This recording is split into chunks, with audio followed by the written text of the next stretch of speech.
ਤੁਸੀਂ ਭਾਵੇਂ ਕਰੋੜਪਤੀ ਹੋ, ਕਿਸੇ ਦਾ 1 ਰੁਪਿਆ ਜਿਹੜਾ ਹੈ ਉਹ ਤੁਹਾਡਾ ਨਹੀਂ ਹੈ ਤੇ ਤੁਸੀਂ ਉਹਨੂੰ ਵਾਪਸ ਦੇਣਾ ਹੈ, ਉਹ ਉਹਦੇ ਪੈਸੇ ਨੇ। ਅੱਜ ਫਿਰ 3 ਰੁਪਏ ਦੇ ਚੱਕਰ 'ਚ ਜਪਾਨੀਆਂ ਨੇ ਮੈਨੂੰ ਸਿਆਪਾ ਪਾ ਦਿੱਤਾ ਹੈ। ਇਹ ਮੇਰਾ ਬਟੂਆ ਹੈ ਜਿਹਦੇ 'ਚ ਮੈਂ ਨਾ ਕੈਸ਼ ਰੱਖਣਾ ਵਾ, ਇਹਦੇ ਵਿੱਚ ਨਾ ਇਹ ਸਿੱਕੇ ਵਗੈਰਾ।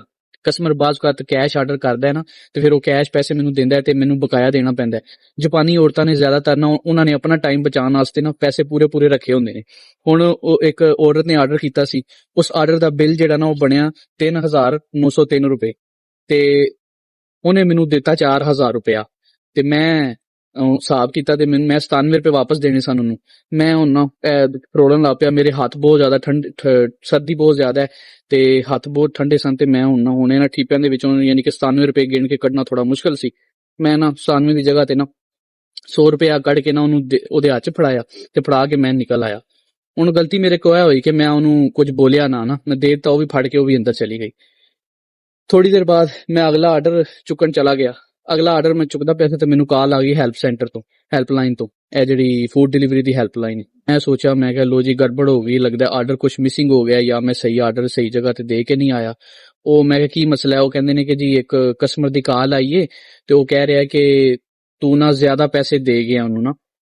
ਕਹਿੰਦੇ ਨੇ ਕਿ ਉਹ ਕਹਿ ਰਿਹਾ ਕਿ 3 ਰੁਪਏ ਜਿਹੜੇ ਨਾ ਉਹ ਜ਼ਿਆਦਾ ਦੇ ਗਿਆ।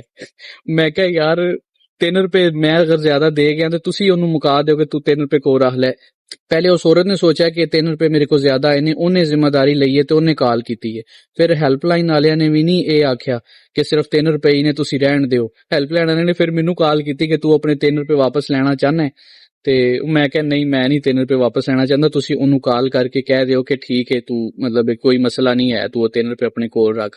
ਹੁਣ ਮਸਲਾ ਇੱਥੇ 3 ਰੁਪਏ ਦਾ ਨਹੀਂ ਹੈ, ਮਸਲਾ ਇਹ ਵੇ ਕਿ ਕਿਸੇ ਦਾ ਹੱਕ ਨਾ ਮਾਰਿਆ ਜੇ। ਇਸ ਵਜ੍ਹਾ ਤੋਂ ਉਸ ਔਰਤ ਨੇ ਜ਼ਿੰਮੇਵਾਰੀ ਲੈ ਕੇ ਫੋਨ ਕੀਤਾ ਹੈ, ਠੀਕ ਹੈ।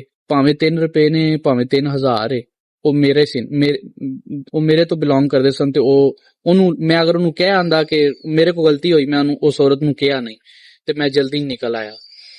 ਇਸ ਤਰ੍ਹਾਂ ਮੇਰੇ ਨਾਲ ਇੱਕ ਦਫਾ ਬੈਂਕ ਦਾ ਵਾਕਿਆ ਹੋਇਆ ਸੀ ਕਿ ਮੈਂ ਪੈਸੇ ਪਾਏ ਕਿਸੇ ਬੈਂਕ ਨੂੰ, ਕੋਈ ਪੇਮੈਂਟ ਸੀ ਤੇ 1 ਰੁਪਿਆ ਵੱਧ ਚਲਾ ਗਿਆ, ਠੀਕ ਹੈ। 1 ਰੁਪਿਆ ਵੱਧ ਚਲਾ ਗਿਆ। ਉਦੋਂ ਮੈਂ ਨਵਾਂ ਜਾਪਾਨ ਆਇਆ ਸਾਂ ਤੇ ਮੈਨੂੰ ਇਹ ਸਾਰਾ ਜਾਪਾਨੀ ਸਿਸਟਮ ਹੁੰਦਾ ਨਹੀਂ, ਸਮਝ ਨਹੀਂ ਸੀ ਆਉਂਦੀ ਤੇ ਮੈਨੂੰ ਨਾ 3 ਮਹੀਨੇ ਹਰ ਕੋਈ ਹਫਤੇ ਬਾਅਦ 2 ਹਫ਼ਤਿਆਂ ਬਾਅਦ ਨਾ ਉਸ ਬੈਂਕ ਦੀ ਮੇਲ ਆਂਦੀ ਸੀ ਕਿ ਤੁਹਾਡੀ ਕੋਈ ਰਕਮ ਸਾਡੇ ਵਾਲੇ ਤੇ ਅਸੀਂ ਤੁਹਾਨੂੰ ਵਾਪਸ ਪਾਣੀ ਹੈ, ਆਪਣਾ ਕੋਈ ਅਕਾਊਂਟ ਨੰਬਰ ਦਿਓ ਜਿਹਦੇ 'ਚ ਤੁਹਾਨੂੰ ਉਹ ਰਕਮ ਵਾਪਸ ਪਾਈਏ।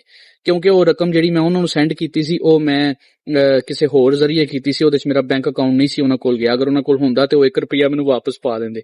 ਫਿਰ ਅਖੀਰ ਉਹ ਮੇਲਾਂ ਤੋਂ ਤੰਗ ਆ ਕੇ ਮੈਂ ਉਹਨਾਂ ਨੂੰ ਆਪਣਾ ਅਕਾਊਂਟ ਦਿੱਤਾ, ਉਹਨਾਂ ਨੇ 1 ਰੁਪਿਆ ਮੈਨੂੰ ਵਾਪਸ ਪਾਇਆ ਤੇ ਤਾਂ ਉਹਨਾਂ ਦੀ ਜਾਨ ਛੁੱਟੀ ਤੇ ਮੇਰੀ ਵੀ ਜਾਨ ਛੁੱਟੀ। ਤੇ ਗੱਲ ਇਹ ਹੁੰਦੀ ਹੈ ਕਿ ਹੱਕ ਭਾਵੇਂ 1 ਰੁਪਿਆ ਹੋਵੇ ਤੇ ਭਾਵੇਂ 1 ਲੱਖ ਹੋਵੇ, ਉਹ ਅਗਲੇ ਦਾ ਹੁੰਦਾ ਹੈ, ਉਹ ਤੁਹਾਡੇ ਪੈਸੇ ਨਹੀਂ ਹੁੰਦੇ। ਤੁਸੀਂ ਭਾਵੇਂ ਕਰੋੜਪਤੀ ਹੋ, ਕਿਸੇ ਦਾ 1 ਰੁਪਿਆ ਜਿਹੜਾ ਹੈ ਉਹ ਤੁਹਾਡਾ ਨਹੀਂ ਹੈ ਤੇ ਤੁਸੀਂ ਉਹਨੂੰ ਵਾਪਸ ਦੇਣਾ ਹੈ, ਉਹ ਉਹਦੇ ਪੈਸੇ ਨੇ।